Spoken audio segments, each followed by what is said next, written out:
Sorry. Welcome to my photo editing live stream, uh, where you can submit your images before the stream starts, and I edit them here for you live using DxO Photolab 9.5. And as always, this is not a critique of your photos. It's simply a way to show the editing workflow that I use to edit and some of the tools in DxO Photolab to help you learn this wonderful photo editing tool. And it's my favorite editor of choice, and I use it probably 95% of the time for all of my photos. And uh, I think it has probably the best results that you can get from any photo editing software when you're talking about raw images. And their signature technologies are, of course, the DxO optics module, where they analyze the lens and camera combination and give you the ultimate sharpness from that combination. And it does it in a very intelligent way. And then also they have their AI noise reduction tool, the Deep Prime. And in 9.5, they're using XD2. I know that PureRaw just released PureRaw 6. They have a new XD3, and it is a little better. It is a little better. So if you're using, say, Lightroom or Canva, those other editing softwares, you can get PureRaw 9 and continue to use your current photo editing software, but take advantage of the core DxO technologies that's in PureRaw. I like Photolab 9.5 because it has a lot of tools, and I think it's very intuitive to work with the images. It works with my brain flow, but anyhow. And then one last thing is I am an affiliate for DxO, so I have affiliate links down below where if you're a new customer, you can download a free trial or purchase DxO. And if you decide to purchase it, I have a 15% discount code. It's just RobTrek, so my affiliate link's just robtrek.com/DxO. And then the coupon code is easy, it's just RobTrek. So that goes to support the work that I do here every week to show you DxO Photolab 9. So you always get continuing support from me if you do decide to purchase it here live every week. And what better way than to edit with your own photos rather than just the cherry-picked photos that you see on all the reviews online and also from DxO themselves. Okay. So let's go ahead and get started. I'm still trying to warm up. Anthony keeps sending me pictures. I don't know if he's here now. He keeps sending me pictures of like where it's well below zero, of frozen lakes and things, and just makes me colder. But hopefully I'll get warmed up here. I like it around 75 degrees Fahrenheit minimum. 85 to 90, I'm very, very comfortable. Ooh, that feels better. Okay, let's just get right into it. Let me see if I can go ahead and pull up. And Anthony, I didn't get your upload for whatever reason.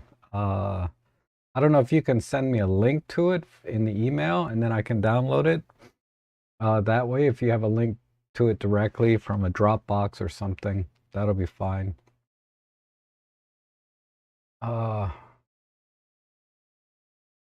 Okay. And I'm sorry, I just need to rearrange the window one more time.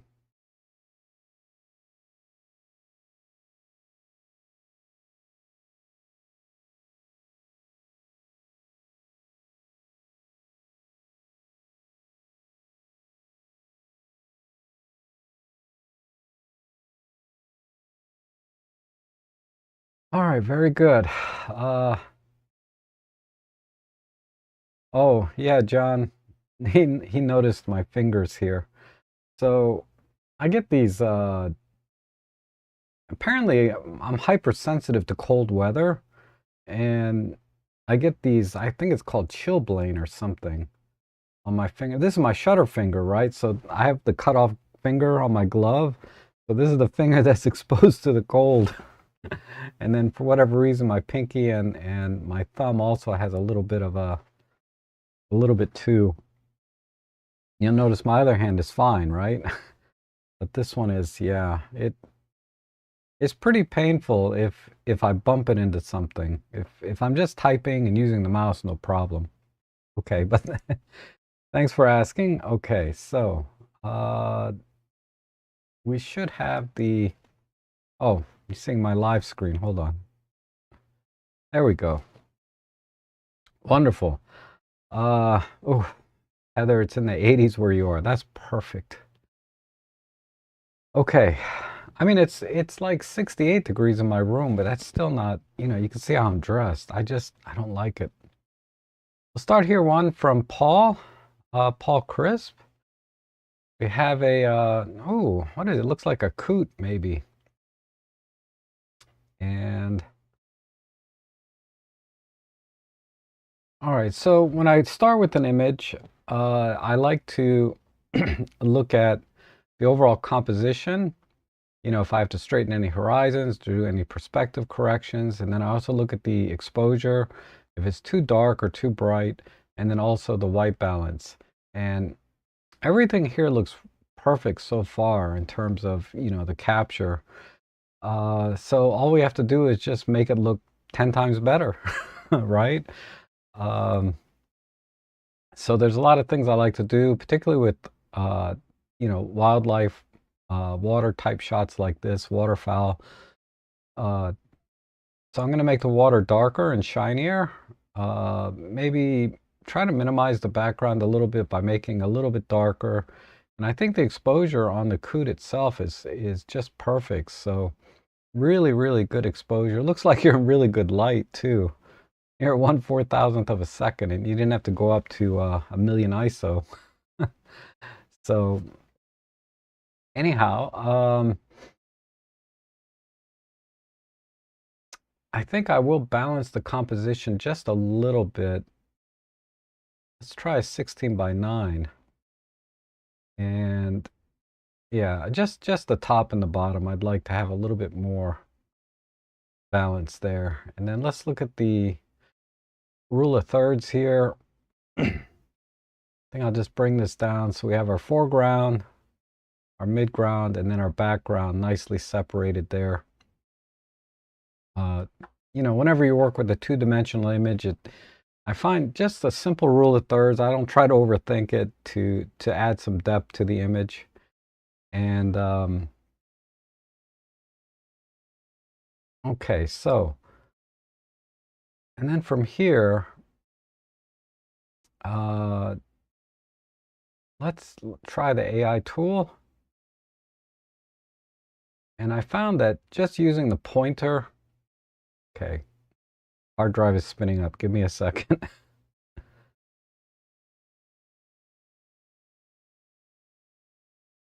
All right, there we go.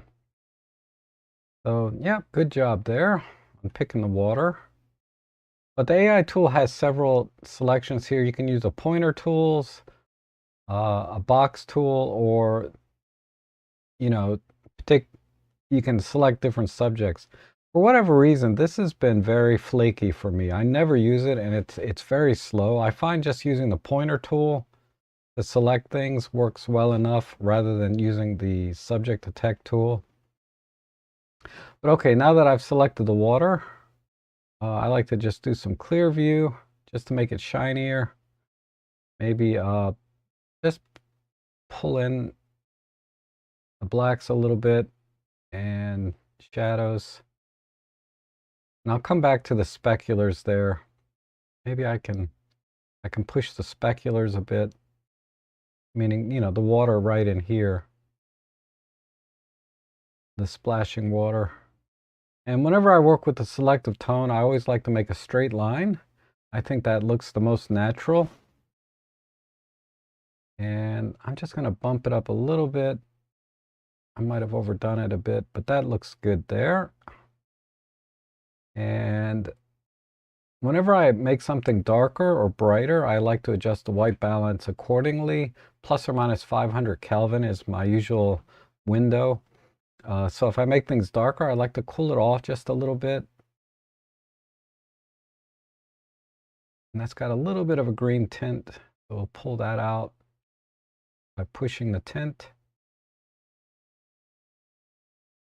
I think that's good, just about 300 Kelvin. And let's see if we can select the background. And I'll just, I'm going to soften that up. So I'm going to pull the micro contrast back a bit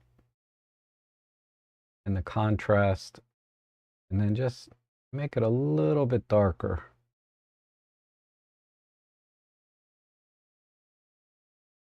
Something like that. Okay. And I'm going to go in with a little selection brush here, the auto select brush, create a new mask, and I'm just going to try and grab a little bit of this water down in here.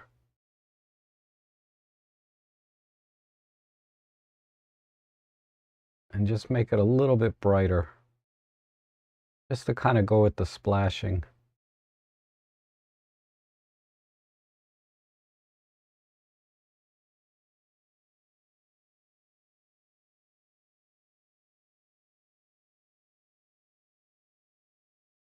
Okay, good. And then let's go ahead and select the, I'm always just clicking add new mask. It'll automatically add a new mask sometimes, but I think it's best practice to be very deliberate when you're creating new masks. So I try to always use the masking buttons down here to do exactly what I want. Okay, so let's go ahead and select the coot. And I'm going to zoom in, and I just do that by rolling my mouse. I have a mouse wheel here. I just roll up and down, but on the photo. And then I'm going to go ahead and let me just push a little bit on the highlights, and then I'm going to go ahead and use the loop tool and zoom in. And right away I can tell I totally forgot the very first thing I do with every image. Which is to apply basic preset, but I don't want to reset all the things I just did. So what I'm going to do is I'm going to manually do some corrections here that a preset would do. So I'm going to pick XD prime. I'm going to apply lens optimization, chromatic aberration, lateral chromatic. Click the auto button here, click on purple fringing, and then unsharp mask. And over here, I'm going to do distortion with auto DxO module. And that's it. Okay, so now let's go back to the loop tool and my mask. And let me just zoom in 200%. Okay, that's better. So now you can see all the noise and everything is gone. So what I want to do here is I can selectively choose, now that I've masked in the bird, I can go down here and adjust the optimization for lens sharpening.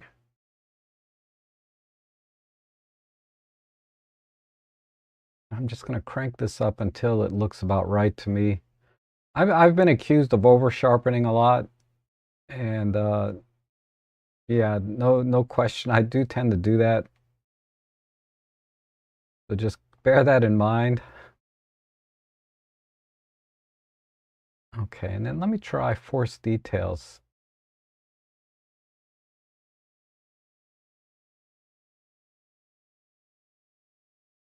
Okay, that looks good. Let me check some other parts of the bird. And if you have trouble navigating around, like finding your place, you can go over here to the move zoom, and that will give you an idea of where you are in the picture, and I can move this around like so. Okay, this looks good. A little bit of loss here. Ducks, birds in general, they can have very fine feathers. think what I'll do is I need to pull the highlights in here a little bit, maybe brighten the eye up, but everything else looks good. All right, so let's work on the eyes. So with birds, it's always eyes, beaks, and talons. In this case, his talons or webbed feet are in the water, so I don't have to worry about that too much. There's a little bit here, but they look pretty good already. So I just need to work on the eyes and the beak. We'll create a new mask. And I think the AI tool will probably be able to pick out that beak. Yeah, just like that. And we'll just pull the highlights in a bit, maybe give it some micro contrast. And I'm gonna push some of the color a little bit too. Okay, and then let's do the eye. And for the eye, I always like to use a control point because I like to brighten sort of the whole area around the eye. I'm going to adjust this to about something like this, and we'll see how that looks. I'm going to tighten the chroma or the color masking just a little bit.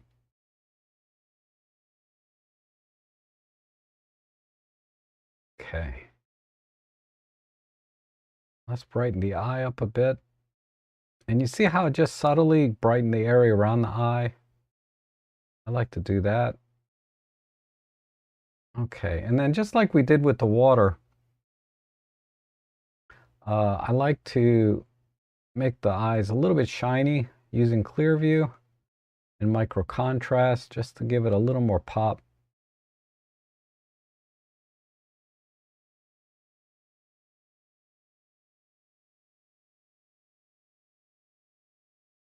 Okay, and then let me go back in with the loop and just inspect it.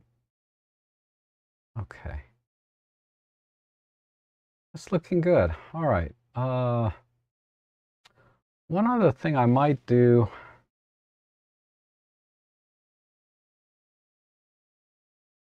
because the water here is a bit too cool.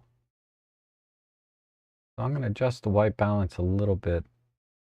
Because I did brighten it up a bit, so I need to warm it up a little bit, I think. Let me go back to that mask. And I can just roll over each mask and it'll show me the, in blue what I was masking. So I'm going to add a little warmth back in here. Where were we at? 44. Let's try 49. And I'll probably need to brush.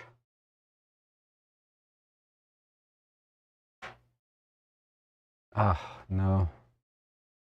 I'll need to make a new mask. Let's just use a soft brush like this.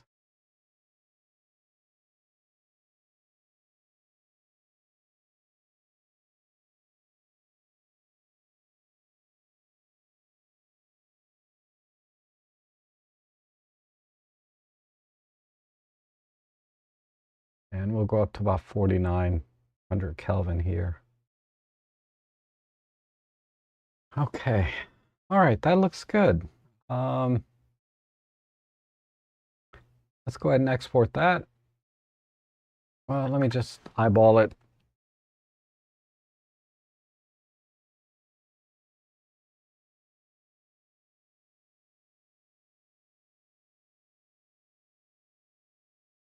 Maybe, okay, I'm going to add a little brightness down here in the reflection. Let me just do that, and I'll use a control point. I'm going to select sort of the lighter gray area here. Just expand that out, and we're going to tighten up the chroma.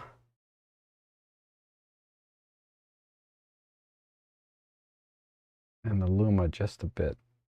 Okay. I'll just do a linear push. Okay, good.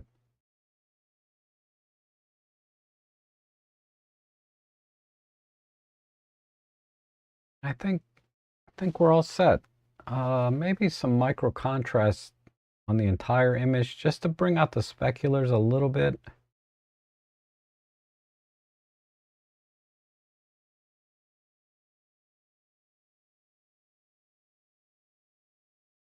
Okay, right about there. All right, let's export that.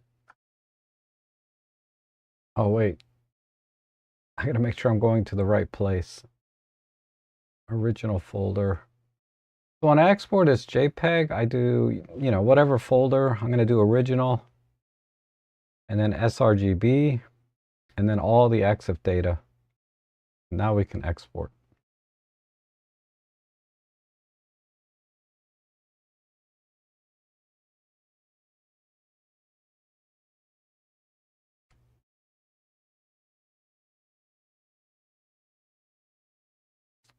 Okay, oops, should be ready.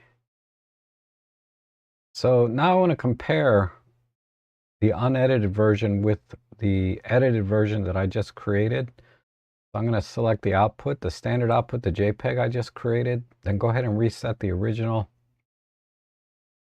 and do a side by side. And then if I hit the F9 key, it'll push the panels out of the way. Okay, I think that looks pretty good. And we can zoom in and check the finer details this way, just by zooming in. I think that came out really nice. Again, I over sharpened again. Can't help myself. It's a little bit too crunchy. I think that came out really nice otherwise. At a normal viewing distance, it looks great, I think. Like at a normal size.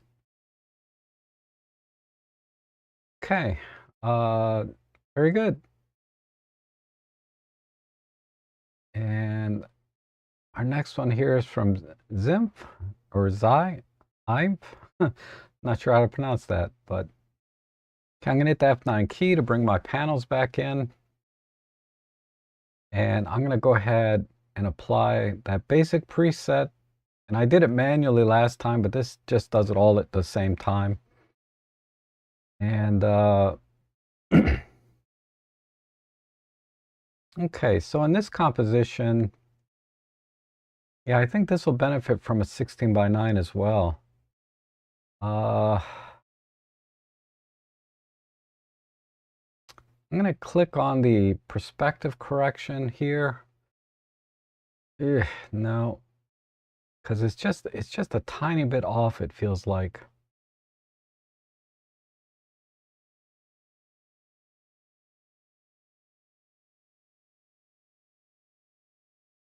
So I'm lining up the edge of this mill or whatever this is with the edges. So it is a tiny bit off. So now with the perspective correction, this is kind of something I don't do very often, but when I click on this, usually it does a good job, but you can see clearly it's skewed and it looks way off. So while it's checked, I'm gonna go ahead and reset it and just manually do it. So I'm going to click on the advanced settings here, and it's the vertical or the up and down that's a little bit off. So if I do plus direction, it'll make the top smaller. If I do negative, it'll make the bottom a little bit smaller. So I think just about a -3 looks good. And again, I'm just looking at the edges here and here. And I could use these line tools and do it, but this one is not that far off, so I think that looks good. Okay. And then let's go with my initial thought of 16:9 and see if we can add a third three-dimensional kind of feel to it. I think right about there is good. Okay, now the image, we really only have two colors, blue and brown. So there's potential here to go black and white as well.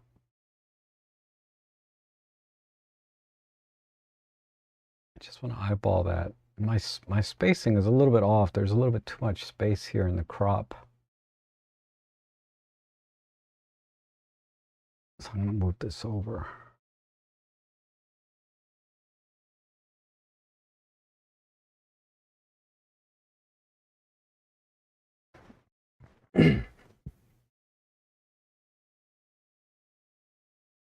Okay. And all right, that looks good. So I didn't care for the black and white unless oh, that's not bad with a little more contrast.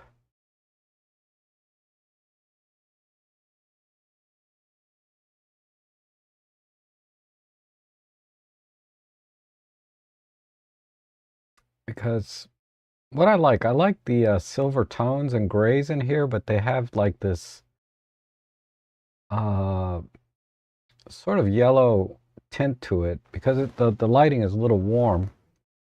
But I like the warmth that's here on the browns and even a little bit in the sky. There's some pinks in here too. So what I might do is selectively choose these mills, whatever they are. That's not the right name for these. But anyway, these silver containers. And just desaturate them a little bit.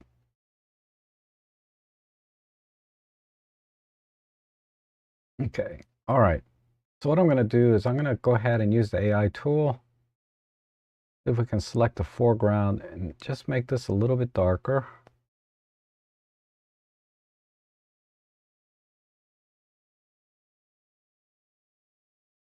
Just a little bit. See, yeah.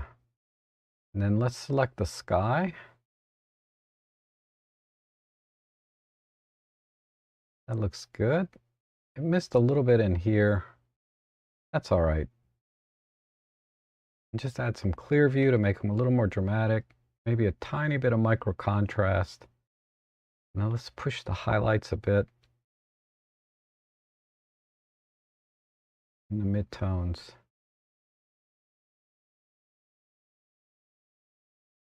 And then I want to bring out this pink over here a little bit too. I wonder if I can just go to this magenta area.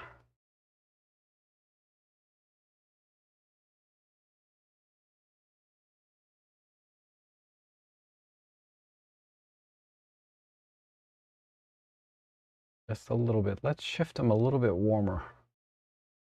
Okay. That's good. All right, now let me work on these towers a bit. I want to make them a little bit glossier. So let me try the rectangle tool. Yeah, there we go. So I'm going to cool these off a tiny bit just to get rid of some of that yellow. Let's add some clear view, micro contrast. Then let's just give it a little more push. Like so. And just a linear push maybe.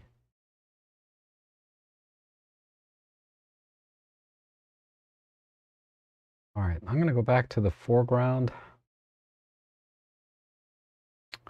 Not quite happy with this.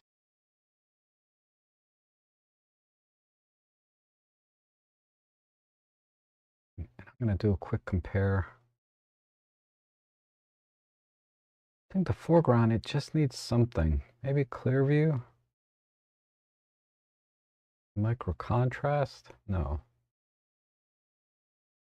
How about some regular contrast? Yeah, there we go. Maybe a tiny bit of vibrancy.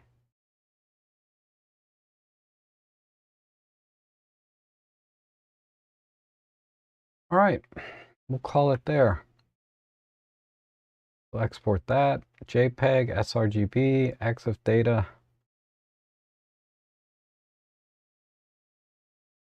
Silos, thank you, Larry. Silos, God, I don't know why I couldn't think of that word. Oh. All right, let's do a quick comparison.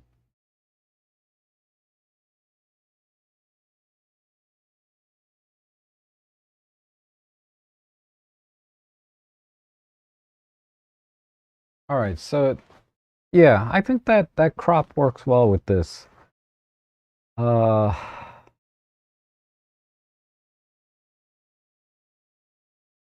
little bit of clipping here in the clouds that I could recover, but other than that, I think this looks okay. Maybe I pushed the magentas a little bit too much in the clouds, but overall, I think that looks pretty good. Let's try a split.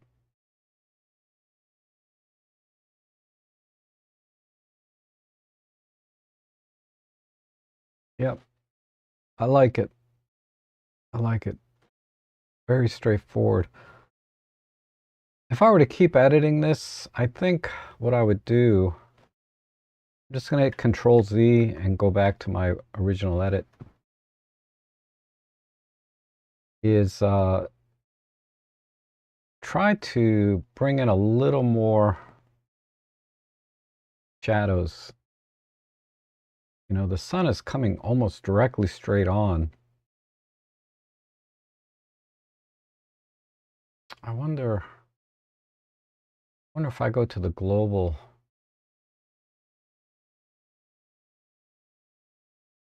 Let me just try something real quick.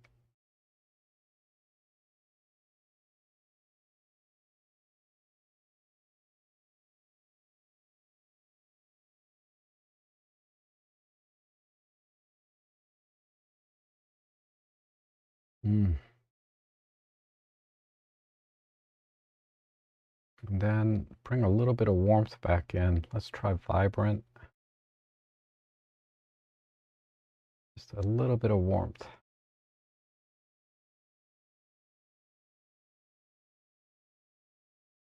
Then I'll temper. Just need to temper the highlights there a bit.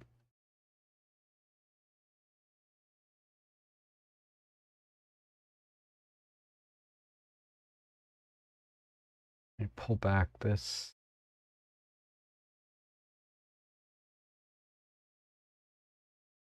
Okay. All right, that feels a little better.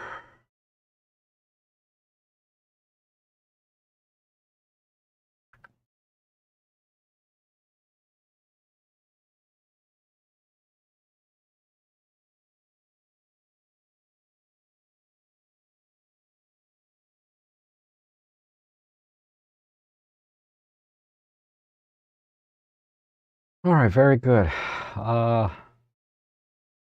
Because this image, you know, it's a raw file, so it's a little bit flat, low contrast. Now that's a lot more dramatic. And we can check the fine detail. Let's try. Right in here is nice.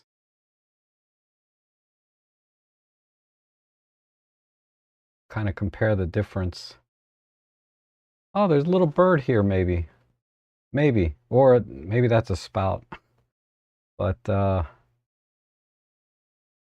I think that came out really good.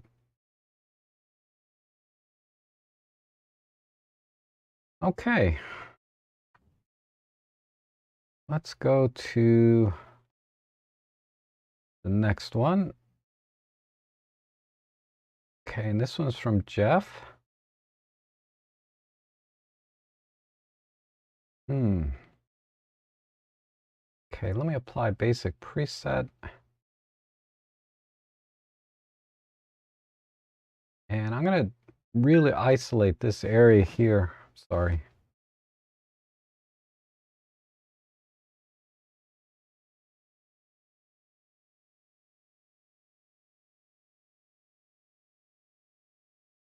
Oh, my mom's coming over, so I might have to stop for a couple of minutes. Anyhow, let's use the AI tool and see if I can just box out.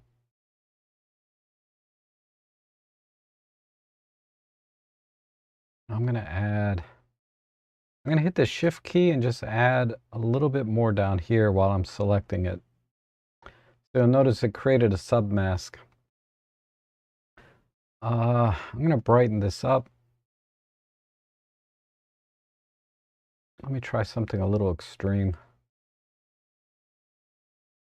We'll go back to the main one and come back. 2 stops.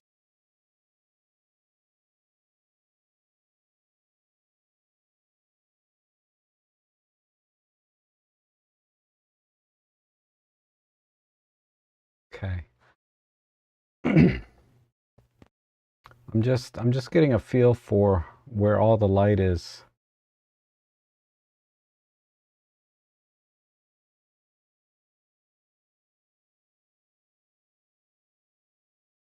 Okay. Let me go back to the composition. I'm not going to leave it like this. I'm just trying to keep my eye on the ball here, so to speak.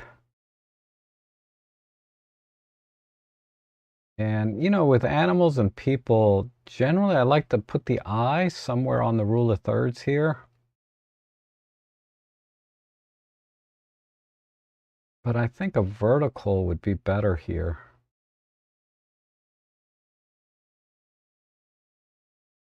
So we don't need to see. The question is, do I go back this side?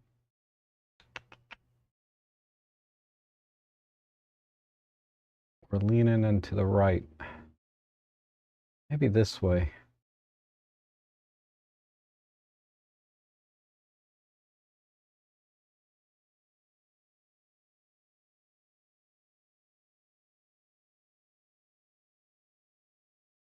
Okay. And I'm going to add some more light in some of these areas here. So let me try, create a new mask. Let me try the auto selection.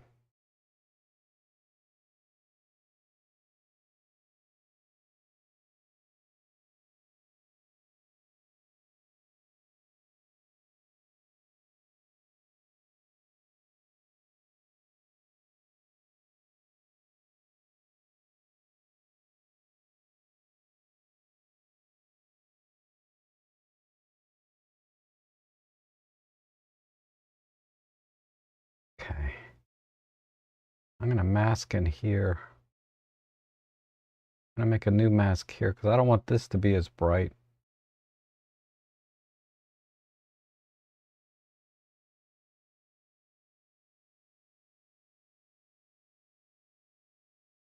All right. So go ahead and just push it a little bit and see how it looks.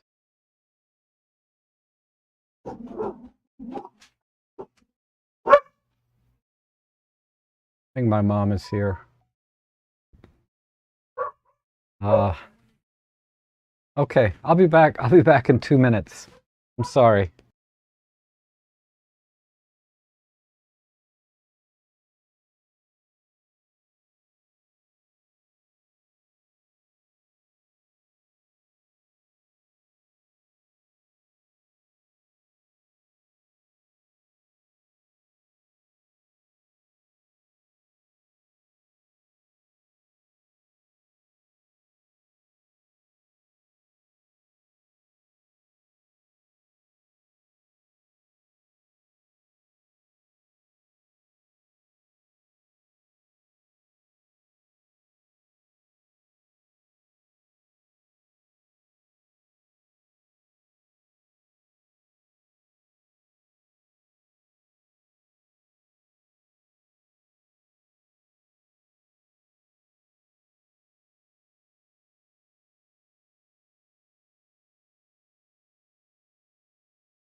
Sorry about that. Okay, so where was I? I created two different masks here. And I was just trying to push these a little bit. And I'm going to add some warmth.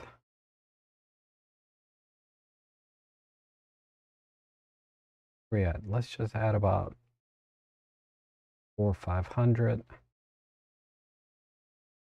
And then we'll go to the other mask here.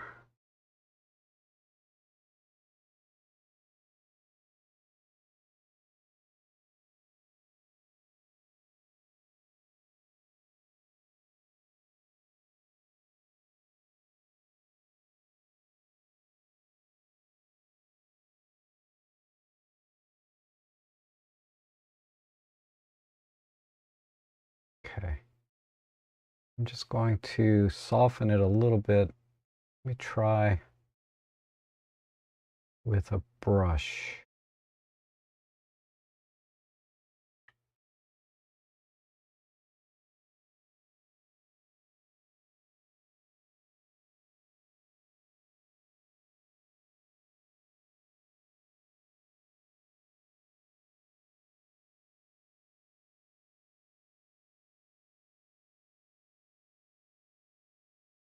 We'll just do a very subtle push.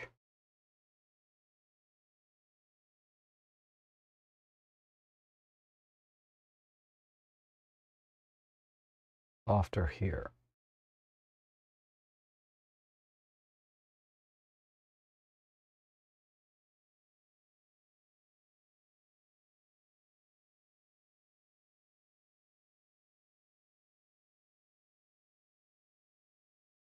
Okay, and I have my flow down at 20%. So I'm just doing very subtle pushes. All right, let me see if that kind of getting there. All right, let me temper the highlights a bit. I'll just use a control point. Push the luma a bit. And just pull. Not too much. There, and this little spot here. Okay.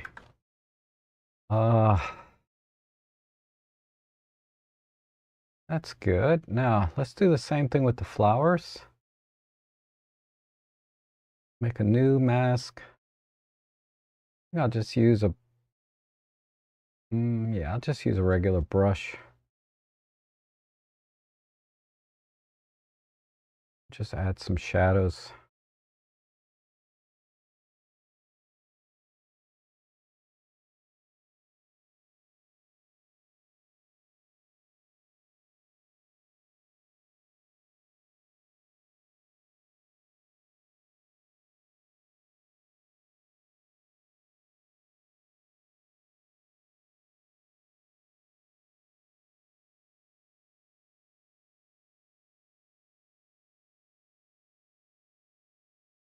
Okay.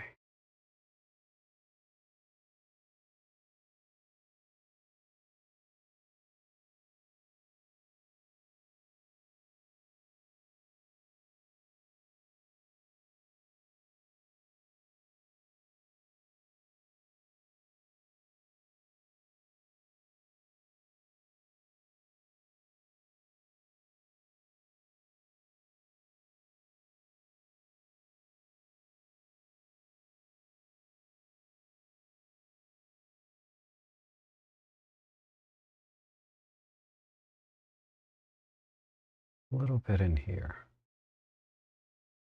And go ahead and just add a little bit of depth in here. Let me back my flow off.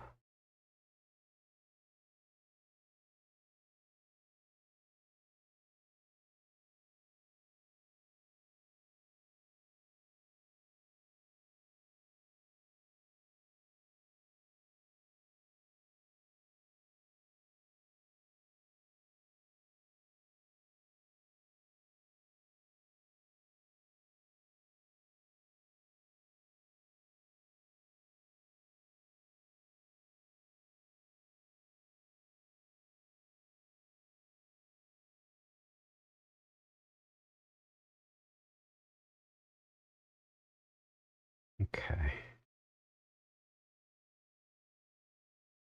All right, good. Go back to this light and add a little bit more here.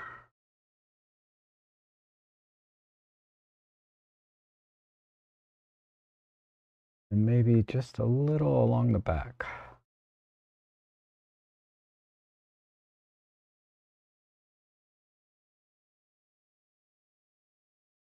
All right, now let me take care of the background. Make a new mask.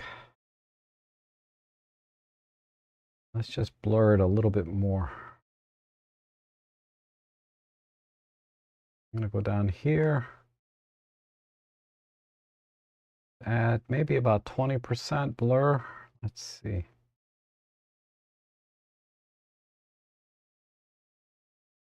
And let's see if we can make it a little darker too.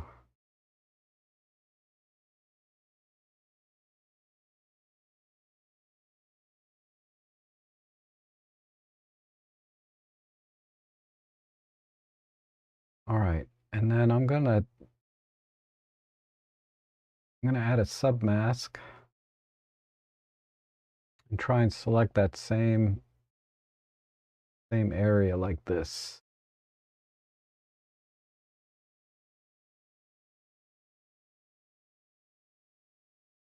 See. Shift key, come in here.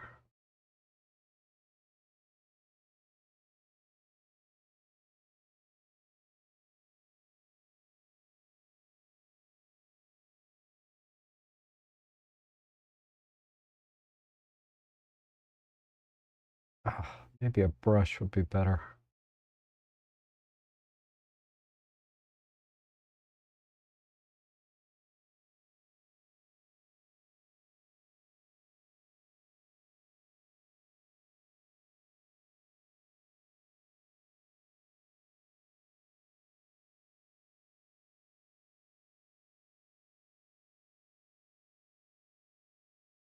Okay.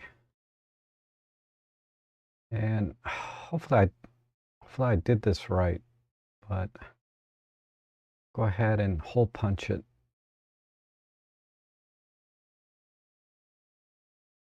I think I have to do all of these.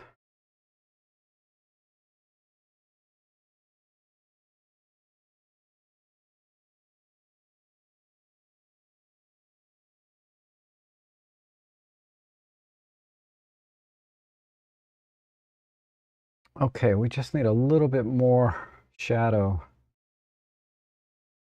I'm going to do this with another brush.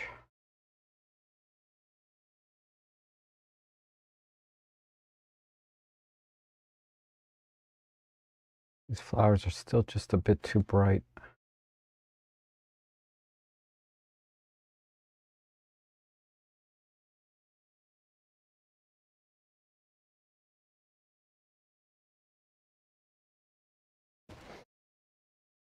All right, good enough. You guys see where I'm going, right? And maybe black and white. Try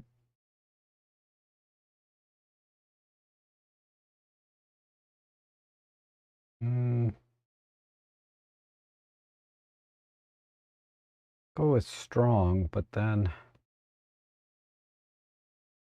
add some clear view, a micro contrast.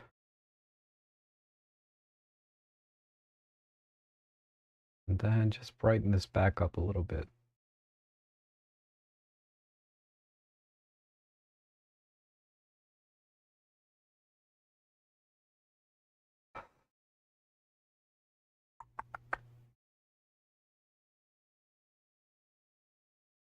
Okay, I think I'll call it here.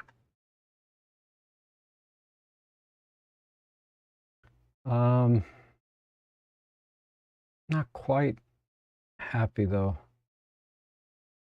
Let me try gradient.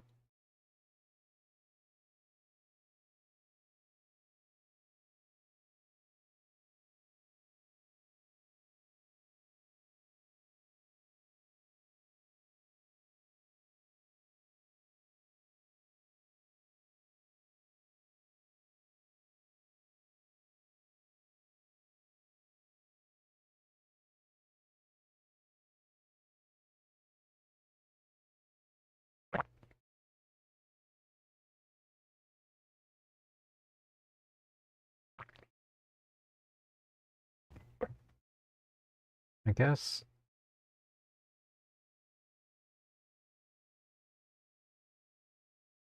Between color and black and white.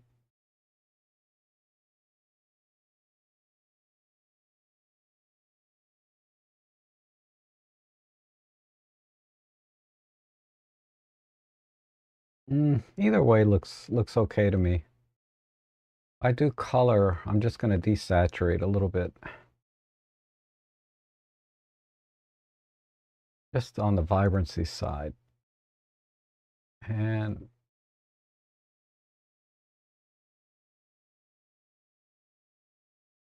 because the feeling I'm getting is when it was too saturated, the colors are so bright and beautiful, and then this girl looks kind of sad, right? So I just want to mute the colors. That's kind of, I was leaning black and white a little bit because there was it just didn't go with the mood, these bright, beautiful colors, and then this kind of sad girl. I just need to pull maybe just a little bit more.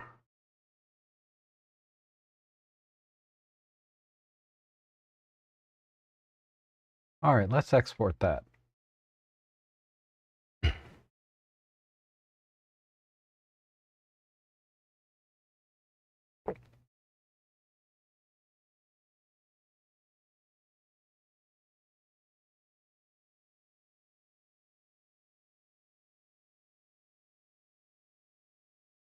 Okay, so there's there's my edit.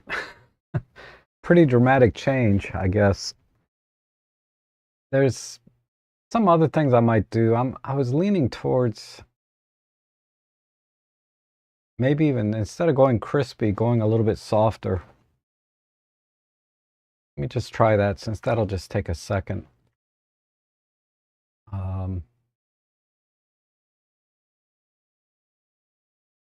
We'll go to the special effects panel.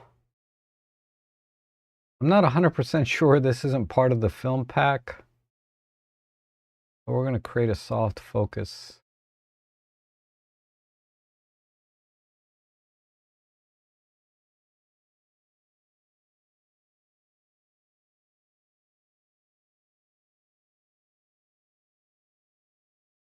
Something like that.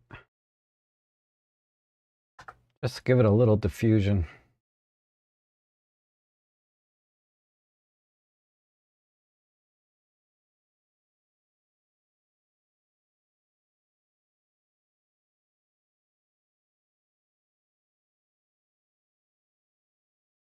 All right. There we go.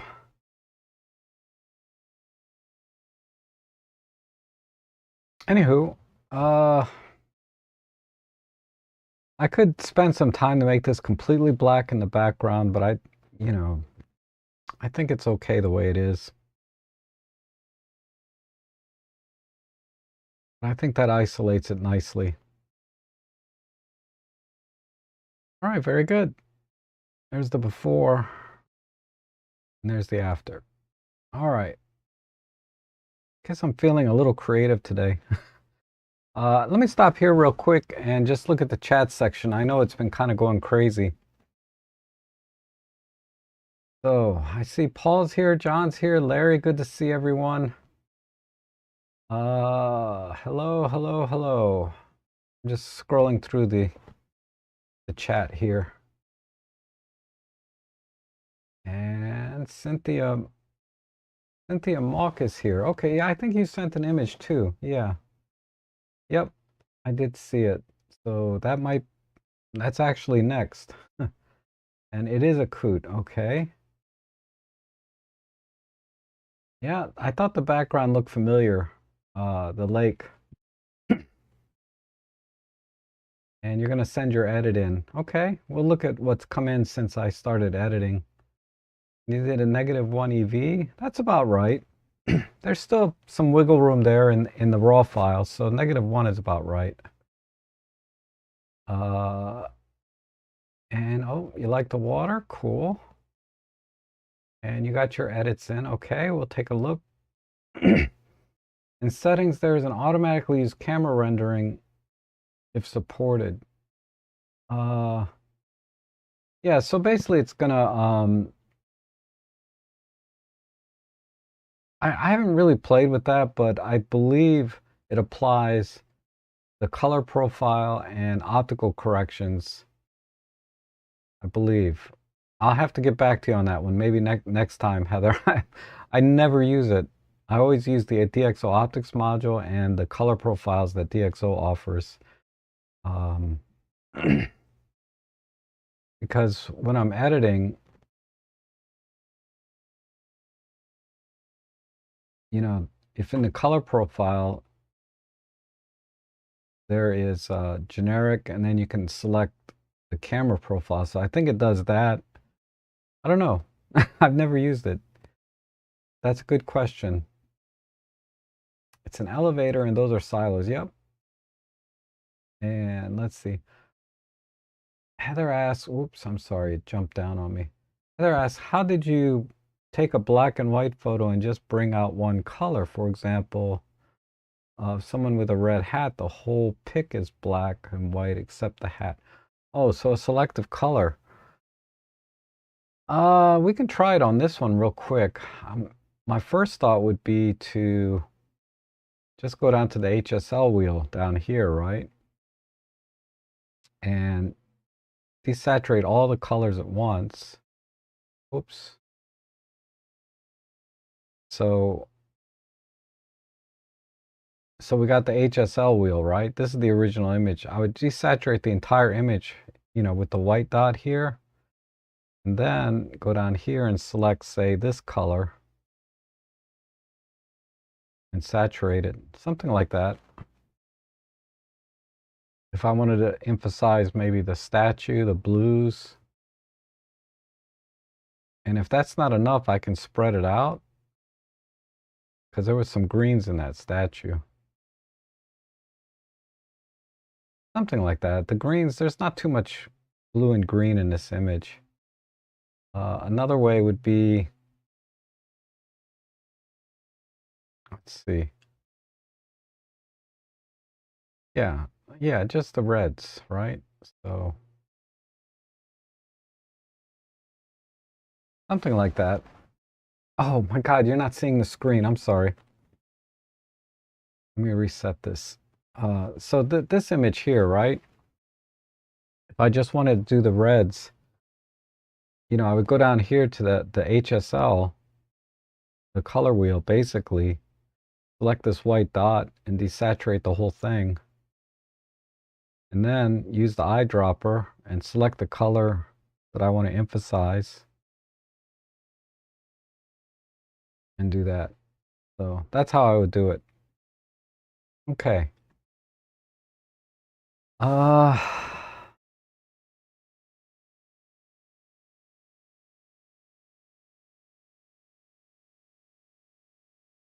And it's easier than trying to introduce color into black and white.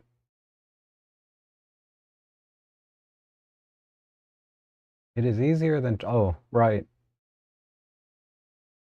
And a lot of cameras have selective color built in. Okay, yep. But you can do it in post very easily, as you saw. You take a color photo and desaturate all the colors. Yes, if you start with a color photo, you can desaturate everything. And oh, hi to Rob's mom. Yeah, she brought me some lunch. And or do you think with selections, layers in Photoshop that it's more appropriate and if you know the program much easier? Yep.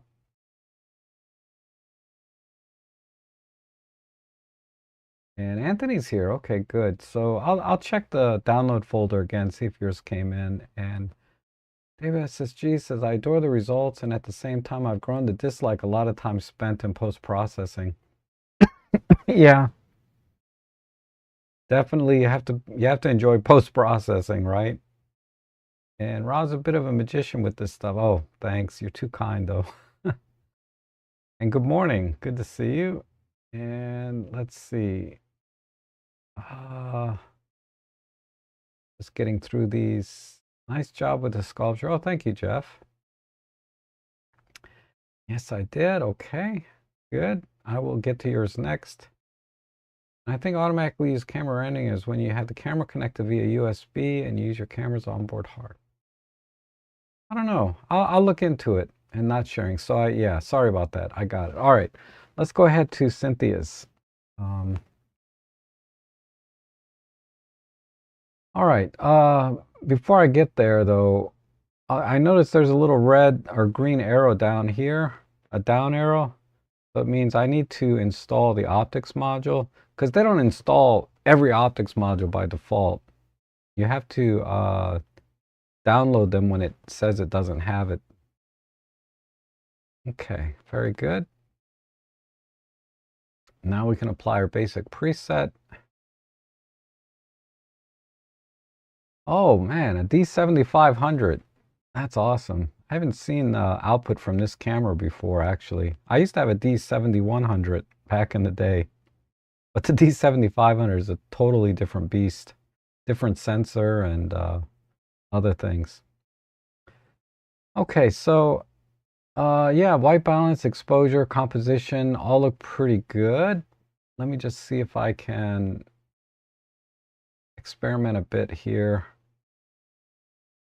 and balance things. And again, you know, just simple rule of thirds. Let's try a 16:9. And I'm always conscious of corners as well when I'm cropping. So this image has this fence line here. I want to make sure that stays in and goes into the corner. And everything is almost, yeah, perfectly level, I think. Good job with that. Let me see how that looks. Okay, I'm going to emphasize this line and this bridge and bring in the sky and then separate the colors in the grass a little bit. And I think we're good. So, whoops, I didn't mean to do that. I meant to go to the light panel. I'm just going to bring the exposure down a bit. Just about a third.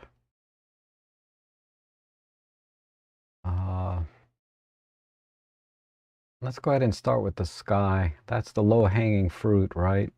Just clear view and a tiny bit of micro contrast. Maybe pull the highlights a bit. No, just a little bit less. Okay.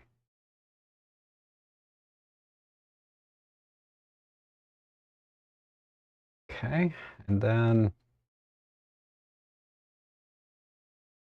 let me use a brush.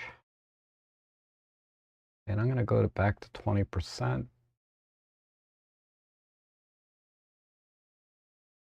Just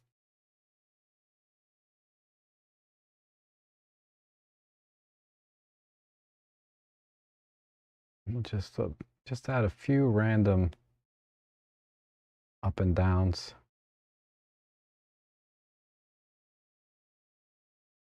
Let's just emphasize this area a little bit. Okay, maybe a little clear view, micro contrast. And this is a JPEG image. Okay. So that's why the sky didn't, I was expecting a little more from the sky when I made those adjustments. So this is a JPEG. All right. So I'm not going to have quite the wiggle room, but I can still get a lot done here. Okay.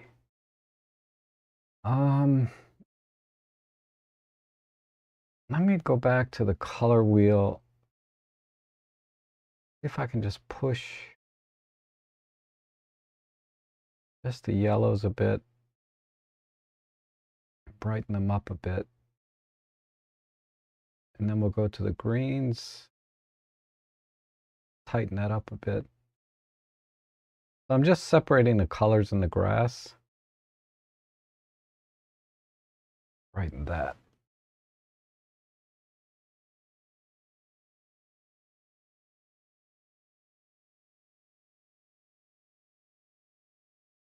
Okay, and then there's usually a hint of blue in grass. I'm gonna desaturate that. Oops, I'm affecting the sky, my bad. I'll just add a little saturation then. Okay. And then the green back here doesn't quite line up. So let me go over here, create a new mask. Yeah, I can just use the AI tool. So click, shift, click, just in here, and here, and here. That's good enough. Let's go down to the color wheel and select the greens. I'm going to shift them a little bit warmer.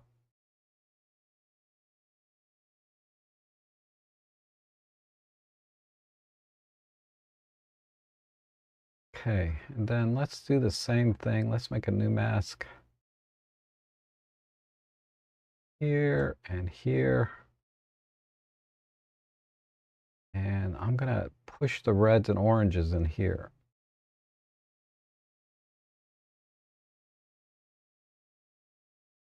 Okay, and then for the bridge,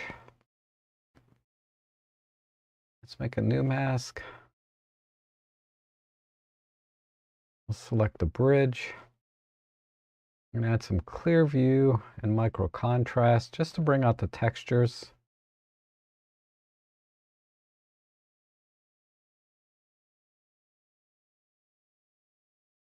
Again, I do tend to over process a bit, but it's very subjective choice, right?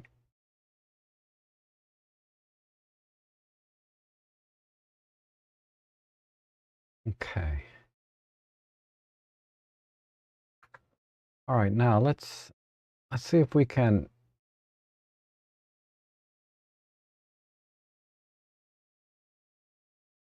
just push a little bit of shadow on this side.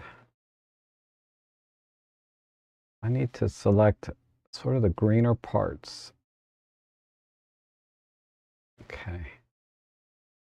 Let's just pull those in.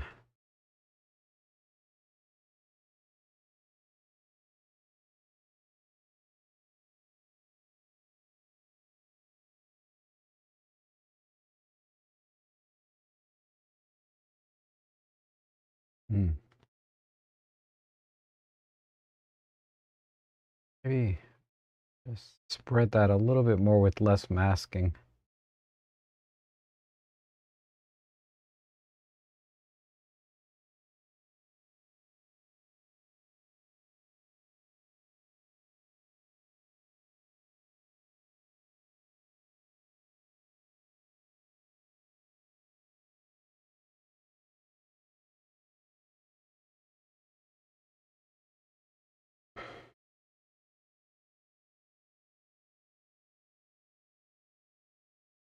Okay, let me get a very soft brush here. New mask. I'm going to kind of do the same thing. Make a couple areas a little darker.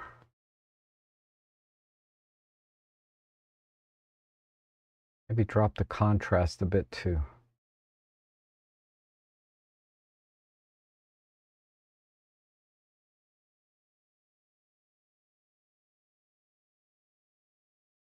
Let me drop my flow down.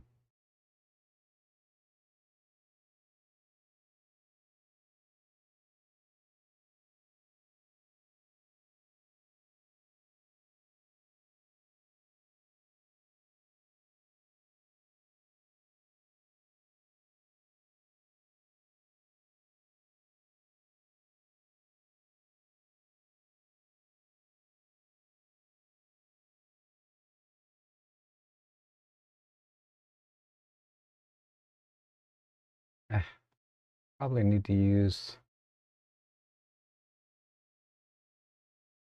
submask.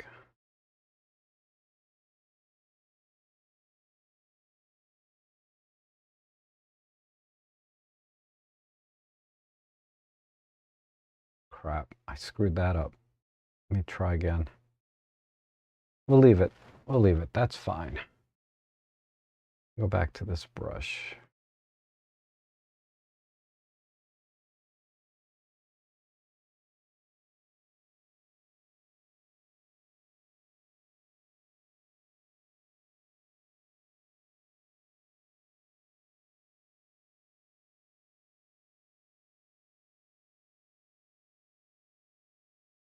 Okay, and then one more brush.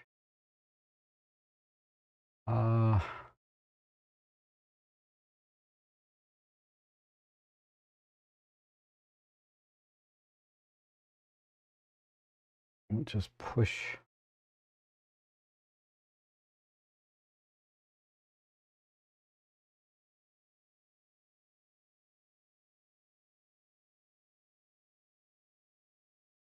Just highlight some of the bushes a little bit.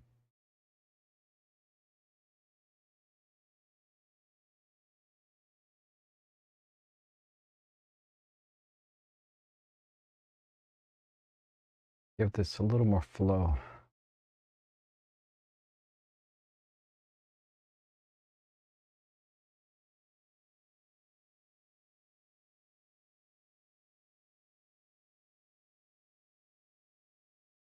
Okay, I'll go back to here. Tiny bit of clear view, and then push the contrast.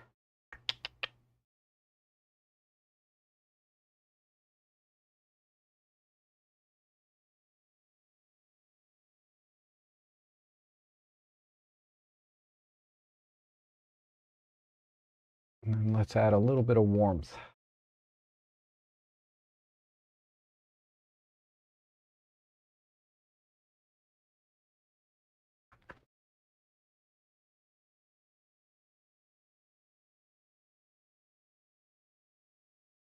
Okay.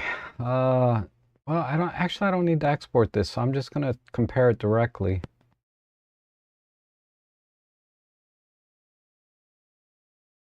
Because I didn't do any noise reduction or anything, so I don't really need to export it. So there's the before and after. Basically, I just saturated it and added some contrast. The exposure was really good, so I didn't really need a raw file to do much more. The only thing the raw file would help me with is a little bit in the sky, but other than that, I think a JPEG in this case was perfectly fine for editing. Okay.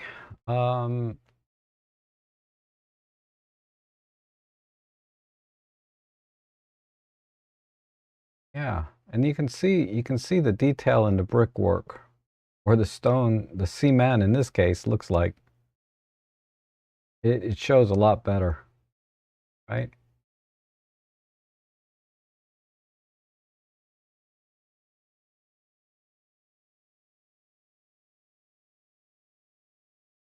But there's the final edit. I think that came up pretty nice. Okay. Let's see what else we got here. Here's one from John. Oh, used a square crop in camera. This is the thing about Nikon. You can apply the crop to the raw image. It's a really interesting way to shoot. I got mixed feelings about that. Sometimes I think, yeah, that's a pretty good idea. Then other times I'm thinking, I'll just do it in post. But then it's not the same when you're in the field. If you know it's going to be square or 16 by 9, if you force it in the field, you shoot a little bit differently. Okay, so I think the horizon feels a little bit off. Let me go ahead and apply basic preset. And let me just tilt it so it feels straighter.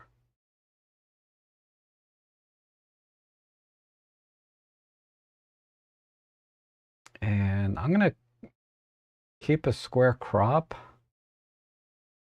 but I'll see if I can just minimize.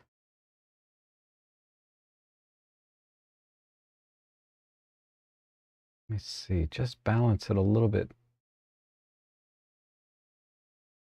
I kind of like just this right side, actually.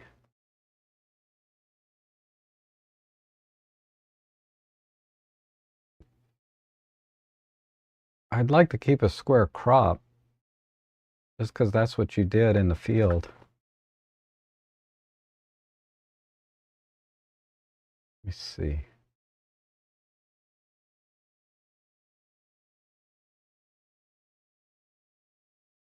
That balance.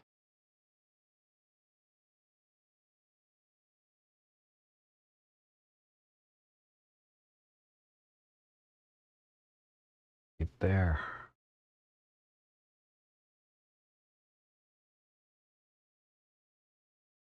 And the white balance, I don't know if, maybe just make it a little warmer.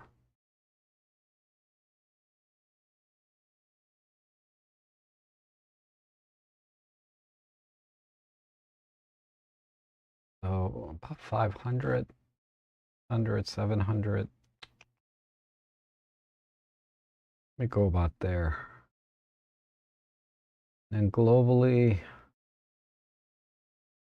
see what's in here. Okay, no.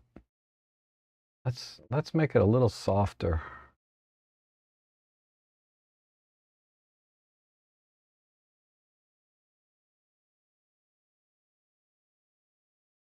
All right, now let's go to the local. Let's select the water. Let's just add a little bit of clear view. Eesh. Have to be very subtle here. Let's go back to the brush. Now if I hold the control key and roll the mouse wheel, it'll adjust the size of the brush.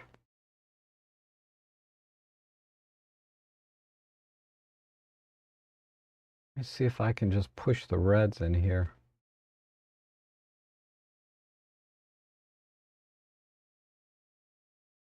Very little in there.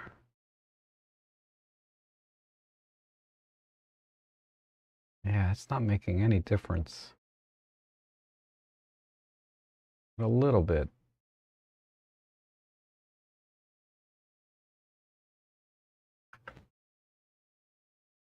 Not sure there's much else I need to do here.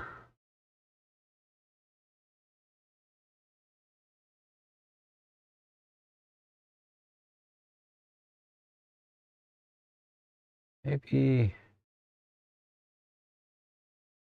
use a control line.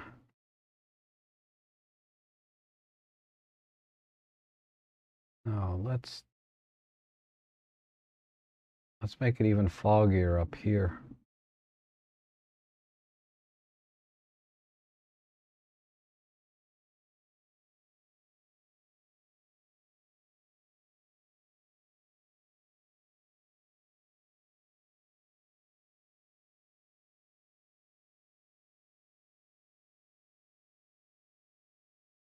Back here, make it a little bit warmer.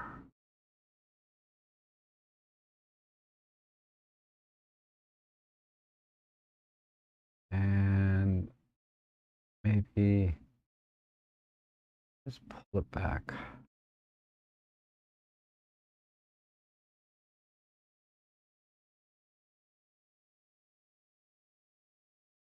Okay, I think that's all I would do. Take a quick look.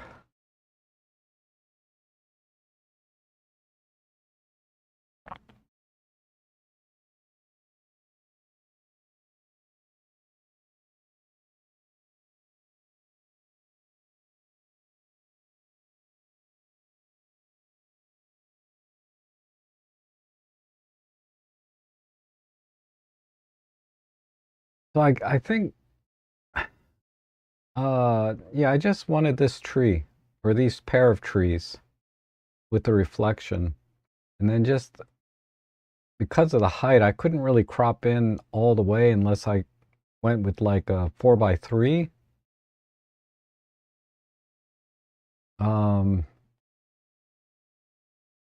But I just decided to keep it square because that's where we started, sort of. You know, it's very intentional, but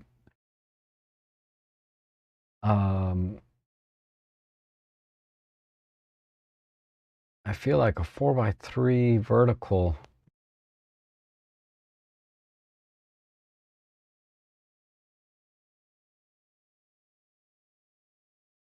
like something like this.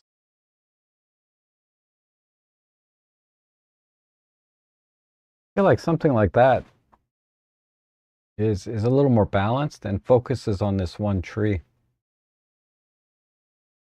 But I went with, I went with the square crop. But either way, right? Square or vertical, I think it's a nice picture. And if I reset, there's the original and there's the edit. Just made it a little bit warmer, basically. Okay, very good. Let's go to this owl. This one's from Heather. So it looks like you're shooting around a pole or something. Something got in the frame. We'll see if we can minimize this with a clear view.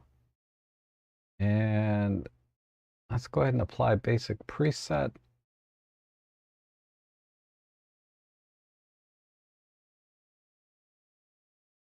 Let's see if I can get rid of this.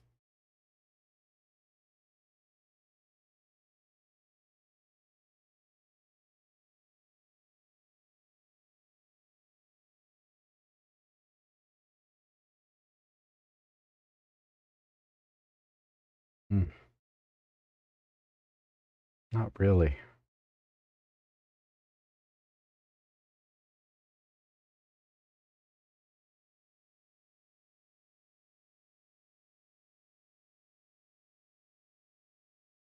Hmm.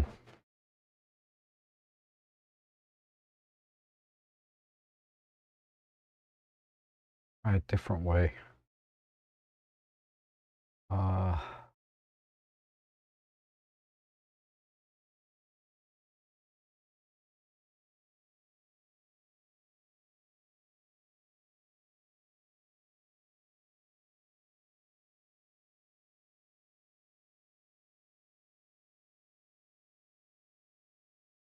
and that's a little better.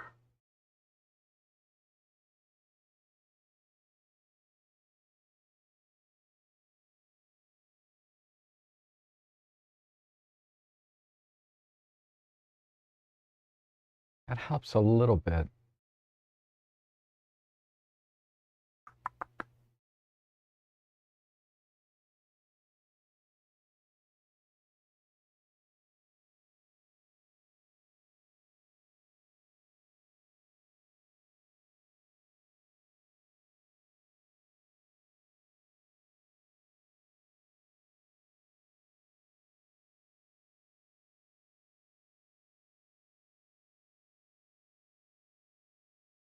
Oof.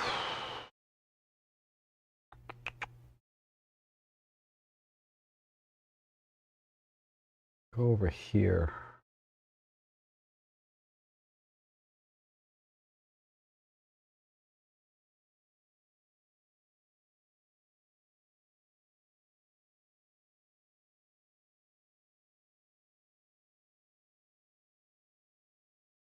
Nope, that's not going to do it. I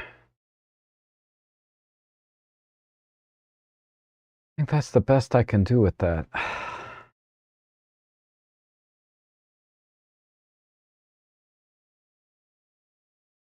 Short of just clipping it completely out.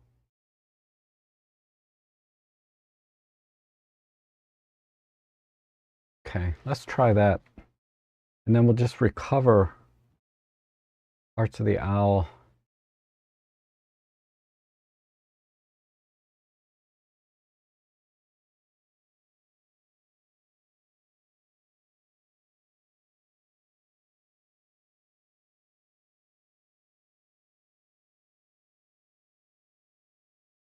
Just a little bit like that.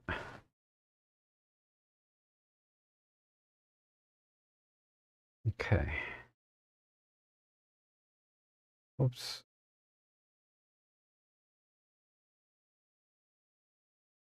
And I'm going to make a tighter chroma.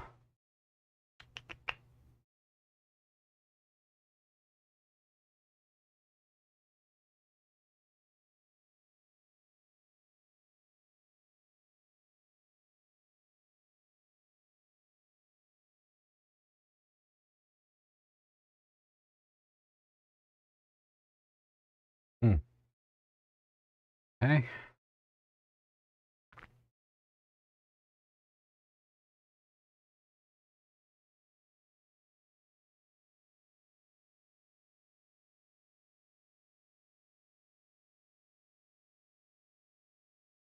Okay, let's do a new one on this eye.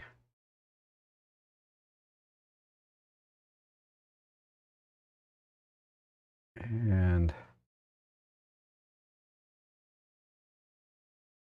I think this eye just needs some micro contrast and clear view.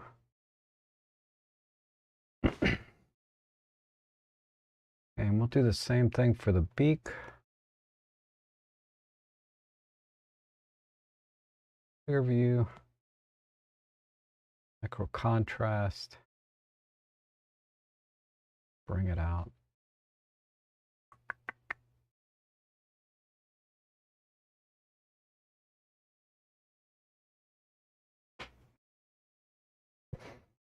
Okay. Let's see if we can recover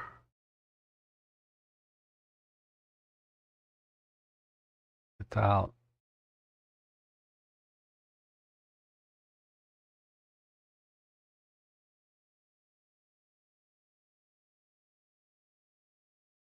yeah, it's kind of spilling into the other mask.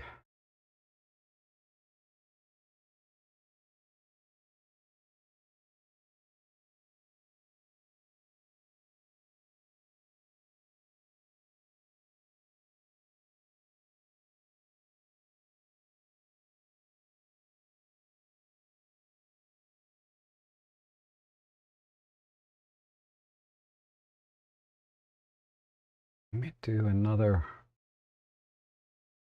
roll line this way.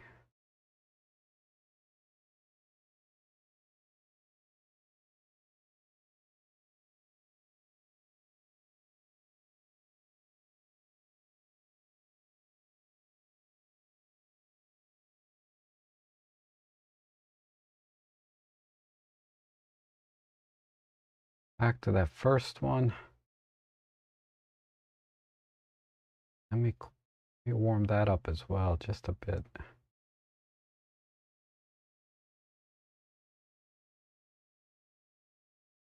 Eesh. Tight.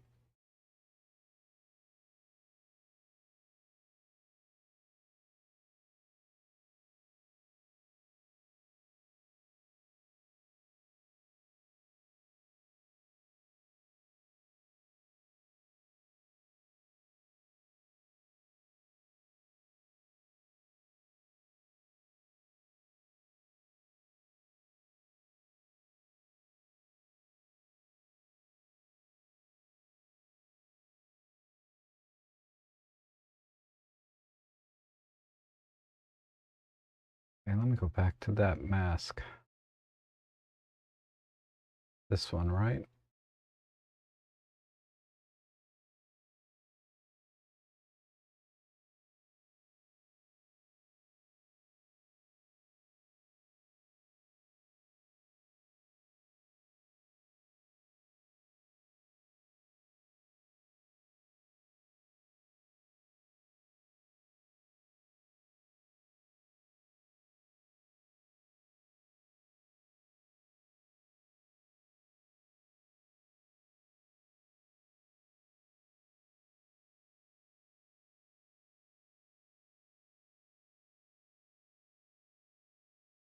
I don't think I can do anything in that corner. Yeah, it's not gonna sit, it's not gonna come back.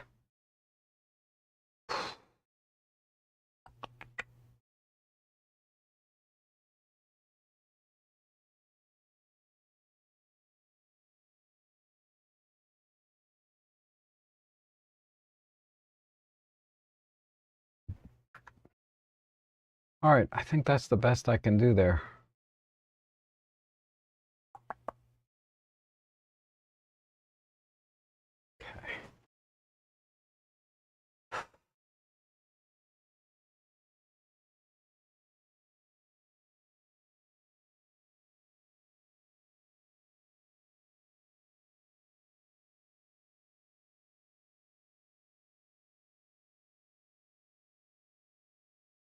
Okay, so uh, it's better, not perfect. And I had to dramatically change, the the overall exposure on the left side. But I think it could work. It looks a little more dramatic that way. I would have to give this some more thought to be more creative with working with this distraction, because I don't know, it's either somebody was standing like just in the frame and blocking you, or you're shooting around a pole or something. But it looks more like maybe somebody was just stepped into your frame a tiny bit. But okay. Um, I think that looks okay. And it looks like you even named this file. Can this photo be saved? That's the best I can do on that one, but okay. Uh, just real quick, we can go into the fine details. I didn't even work on the fine details, but I would sharpen these up just a little bit more. But that's just me. Like I said, people say I over sharpen things, but that's okay.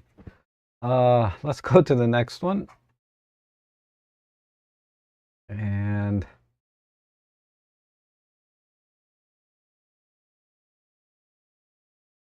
let's see, I'm sorry. This was from Larry. Okay. All right, let's apply basic preset. And let me double check. Yeah, I got the optics module. I think we can go a couple of different ways, right? We got this really nice blue against this orange and yellow. So it's a really nice complementary color. I wonder, we just have a few clipped highlights. And I think composition-wise, we just need to come in just a little bit off the top. Maybe there. And just have this corner coming in. And then the spacing around the rest of it looks good. And let's use the control points and see if we can just sort of bring back some of the highlights.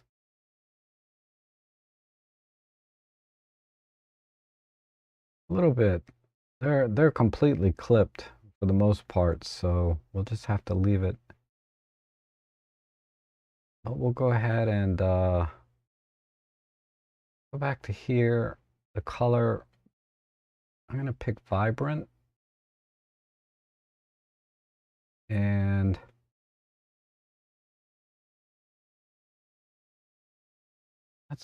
let's work with the blue a little bit. Maybe this. Just brighten it up directly.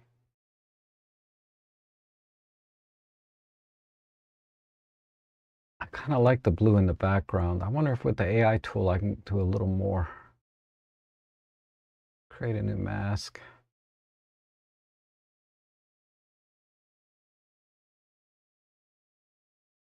That might be too much. Because, the other option is to make it black, but I kind of like that blue. Okay, we'll just leave it there. And make a new mask. I mean, there's only 2 colors here, so I can just work with the color wheel.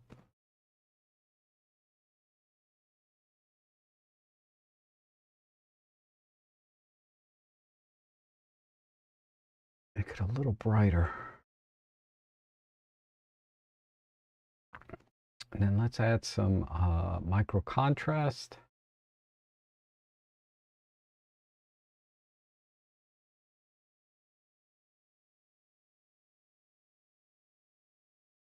Tiny bit of clear view.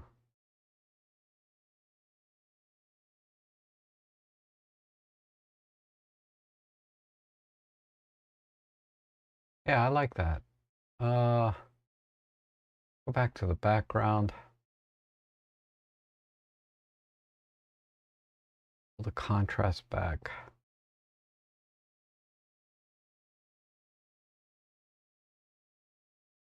Maybe just desaturate a little bit.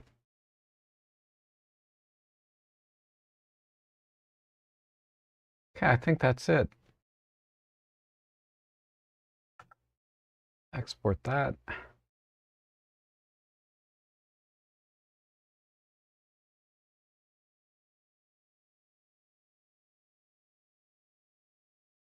Okay.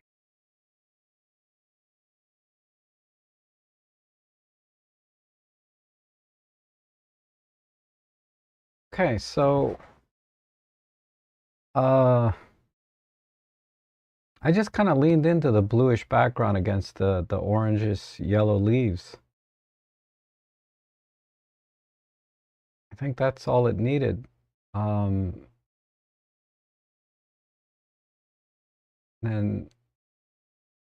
if we do a split view,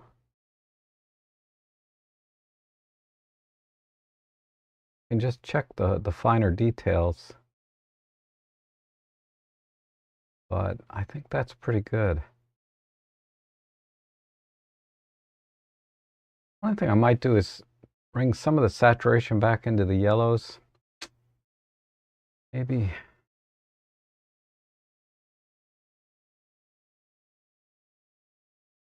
we can do that real quick.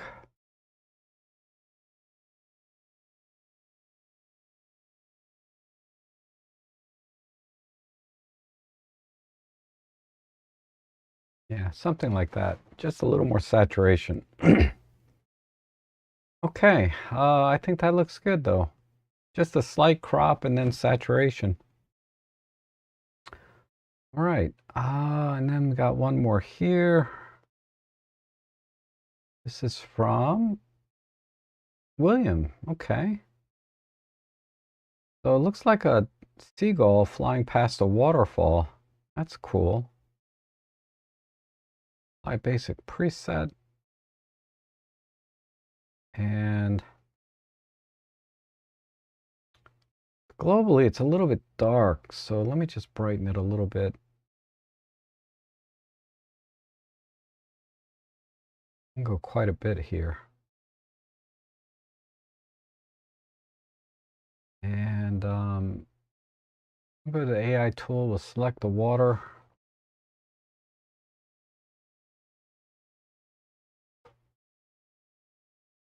Just add some clear view. Micro contrast. Maybe some regular contrast. Like that. And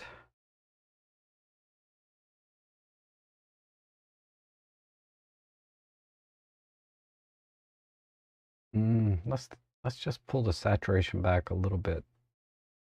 Okay. All right, now make a new mask and we'll select the bird. I'm gonna zoom in here. Just add some exposure, some clear view, micro contrast.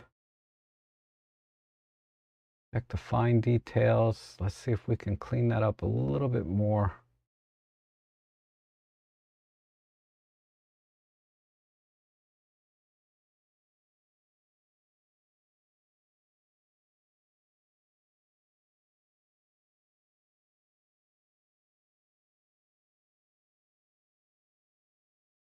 Okay. And pull the highlights a tiny bit.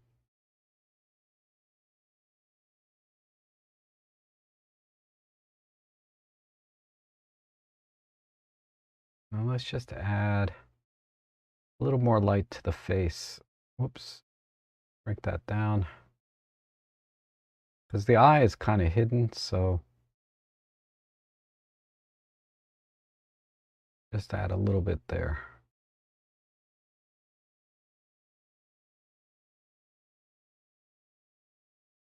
Okay, and then the crop.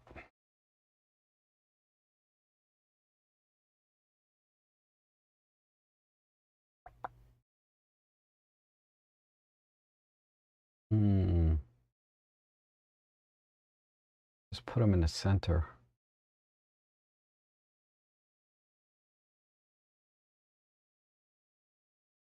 Yeah, I think I'll just center it.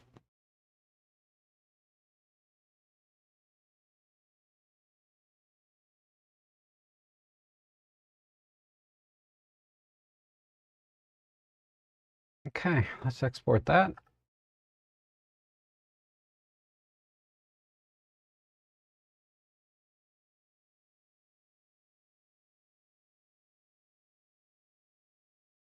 And then we'll compare it.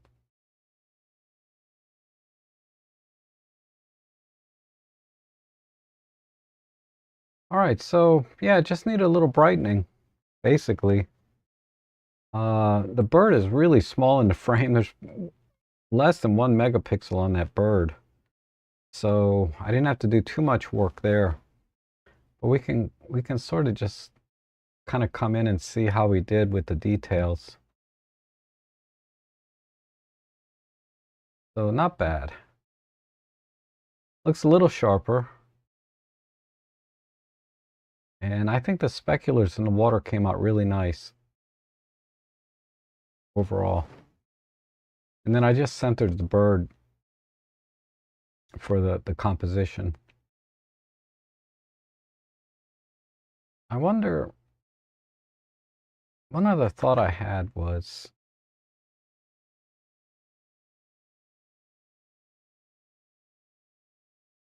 maybe do a vertical.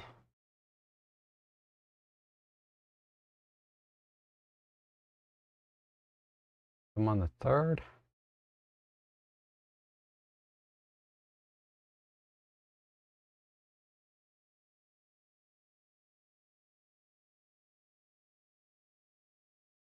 I mean, that's another composition kind of comes to mind. I don't know. Maybe something like that. Or even drop them down to the bottom lower thirds. There's a lot of different ideas here. I don't know. It's very subjective at this point, the actual final composition. But I went with the one that I showed before on the initial edit and just put them in the center. There's a couple of ideas, right? Just put the bird off center somewhere, and that'll work just as well. Okay, let me go to the chat real quick, and then we'll see what else has come in. And Anthony, I emailed a photograph of the harbor. I did see that, yes.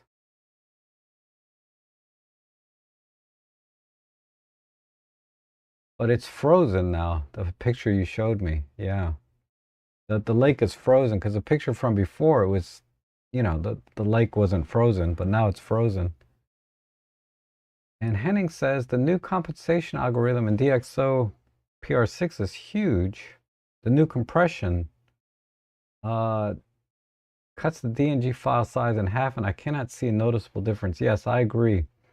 The PureRaw 6 compressed file is pretty good. I used it this morning on one of my photo jobs because I used to, you know, compress everything just with XD2 in DxO Photolab.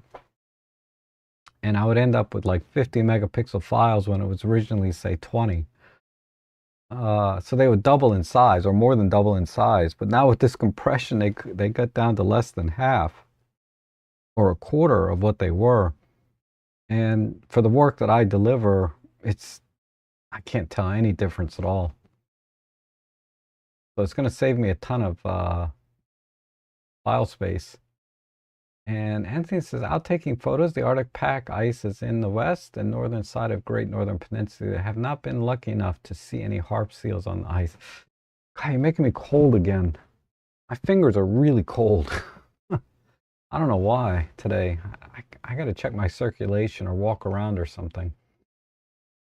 Not quite as cold as the morning right now. Minus 12 Celsius with a wind chill of only minus 22. So that's what, like 10 degrees Fahrenheit? Oh, man, it's too cold. No, you cannot do a raw crop. So the question is, can you do a raw crop in Olympus? No. The raw file is never cropped. You crop the JPEGs, but the raw files are never cropped. I'd probably use a 16 by 9. Yeah, so you can compose in 16 by 9. And when you bring them into Olympus Workspace, it'll show you the crop on the raw file, but you can uncrop it if it's a raw file. If you're using OM Systems Workspace Photo Editor. And in DxO ignores the in-camera cropping and just gives you the full raw.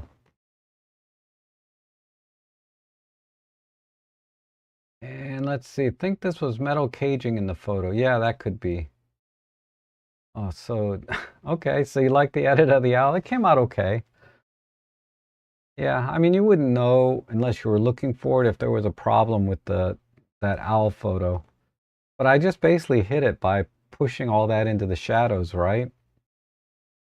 Okay, and then you love it. Okay, good, good. I'm glad you like that edit. And then my phone app keeps picking up owl sounds, but I'm struggling to find them. Happened twice in the last 2 days. Oh, that's cool. At least they're around, right? You'll get lucky if you keep going, right? And the colors work really well. I think that was in reference to the leaves and the blue. So I like that blue and yellow kind of combination. And it was actually golden hour, so the golden colors fit well. Yep. The leaves look great. Oh, you're welcome, Larry. I'm glad you like that edit. So let me just check real quick what's come in, if anything. I think you guys sent your versions of the edits in, right?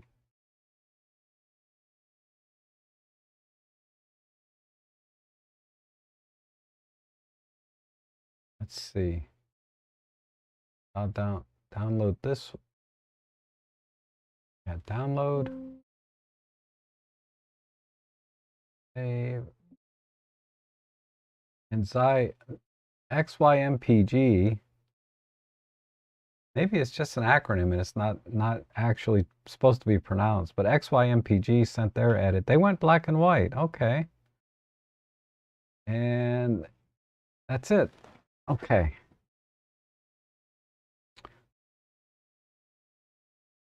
So wait, let's look at your edits here. So I have Paul's edit here.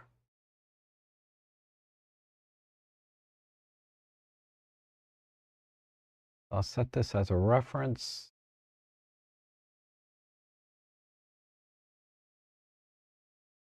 Okay. I can't remember. That doesn't look like my edit there.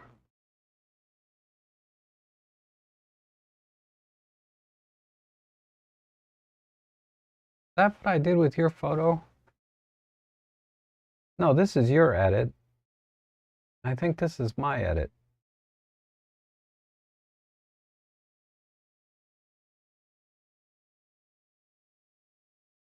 Where's the original?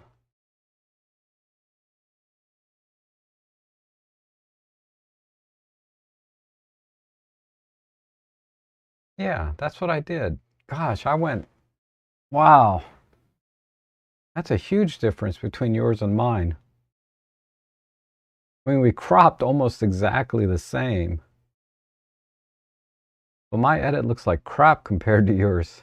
Yours is a little bit too warm for me. But other than that, I like your edit a lot better. But we did a lot of the same things overall, right? We kind of pushed the speculars, made the water glossy. And, but overall, your exposure is much brighter and much warmer. It's one of the few times we did a very different edit. I like yours better, as usual. but a very, very similar crop. Let's check the fine details, because I spent some time on the details. Yeah, it looks like you did pretty much the same. Yours is a little bit less noisier. Oh, I'm looking at the raw. This is the one I want to compare it against.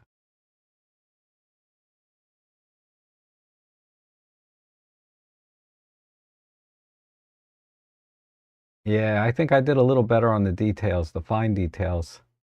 Because if you look at the feather detail, like right in here and over here, see my feather detail's a little bit cleaner.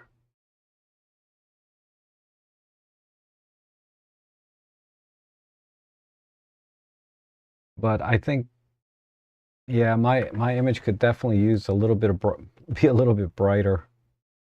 Definitely. Mine is way too dark.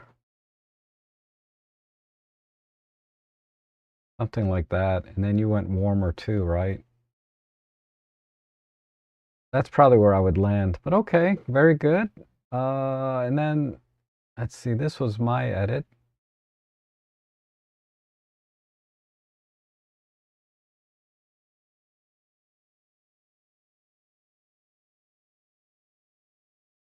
So yeah, you guys remember I was kind of teetering between the black and white and going with color. And ultimately I decided to go with color. But the black and white has a lot of potential, right? As you can see, they did a black and white edit. And I think you must have really liked the clouds up here. This is pretty dramatic up here. I do like that. The only thing you did not do that I did really was just that very, very minor straightening, right? Because the corners come in like this a little bit. They're a little bit off, like less than 1 degree, right? Something like that. But yeah, they're both really good, color or black and white. That's a really, really good job on the sky too. You brought out a lot of the good drama here.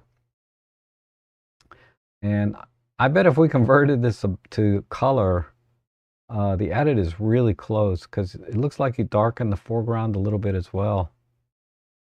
And you tempered the highlights here. So you did a lot of the same basic things, but you just went black and white and didn't crop. All right, I think that's it for today. The sun was very low in the sky. It did appear very golden in real life. Oh, okay. Yeah, I don't know why. I don't know why my edit was so crappy today on that one. Yours is a lot better.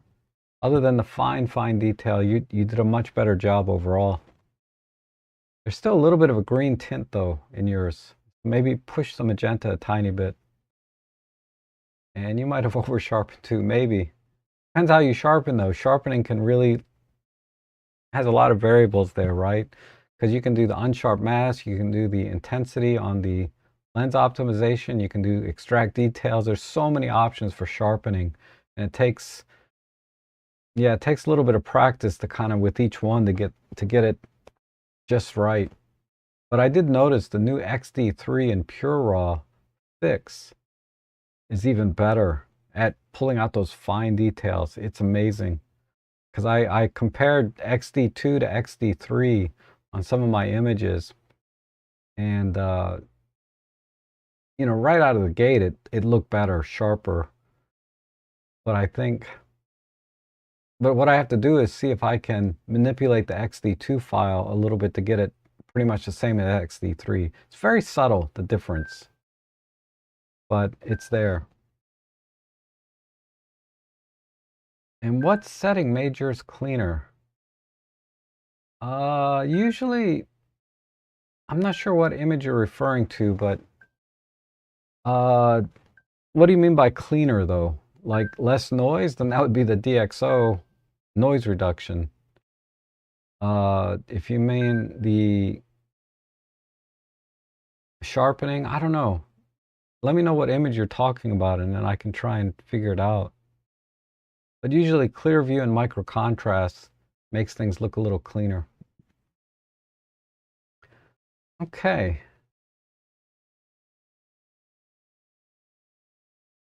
think we're all set for the day.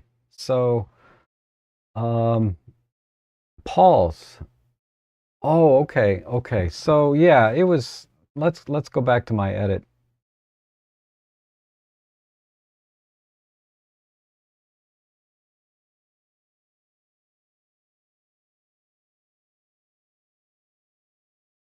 It was how I tweaked the sharpening here. So it looks like I didn't do anything here. Where's, yeah, that's the raw file.